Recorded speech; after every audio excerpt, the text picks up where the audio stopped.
नमस्कार विद्यार्थी मित्रांनो आणि पालकांनो, कालच दिनांक 12 जून 2024 रोजी 10वीतील विद्यार्थ्यांच्या मार्कशीटचे वाटप त्यांच्या स्कूलमध्ये शाळेमध्ये झालेले आहे आणि आता लगेचच 11वीच्या प्रवेशाला सुरुवात होणार आहे। आणि त्या दृष्टिकोनातून आपल्याला जर 11वी सायन्सला ॲडमिशन घ्यायची असेल तर त्यासाठी कोणकोणती कागदपत्रे लागतात, कोणत्या कॉलेजला आपण ॲडमिशन घेतली पाहिजे, कोणकोणते कॉलेजेस आपल्या एरियामध्ये 11वी सायन्ससाठी अवेलेबल आहेत, त्याची संपूर्ण माहिती जर तुम्हाला लागत असेल तर तुम्ही विजनल पार्टनर कोचिंग क्लासेस येथे सकाळी 8 ते संध्याकाळी 8च्या दरम्यान येऊन त्याच्याविषयी संपूर्ण माहिती घेऊ शकता। कागदपत्रे कोणकोणती महत्त्वाची असतात आणि आता त्या कागदपत्रांमध्ये आपल्याकडे कोणकोणते कागदपत्रे उपलब्ध आहेत आणि कोणते कागदपत्रे भविष्यामध्ये आपल्याला काढण्याची गरज आहे, या सर्वाची माहिती तुम्हाला आपली टीम म्हणजेच टीम विजनल पार्टनर्स देणार आणि त्या दृष्टीने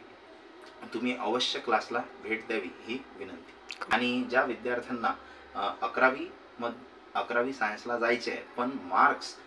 कमी आहेत असं त्यांना वाटत असेल की 10वीमध्ये जे आपल्याला मार्क्स मिळालेले आहेत, जे पर्सेंटेज आपल्याला मिळाले आहेत ते कमी आहेत, तर त्या विद्यार्थ्याची सुद्धा 11वी सायन्सला ॲडमिशन होऊ शकते। तर त्यासाठी कोणत्या कॉलेजला त्यांना फॉर्म भरायचा आहे तर त्याविषयी जर काही माहिती लागत असेल तर तुम्ही अवश्य आपल्या क्लासला येऊन भेट द्यावी।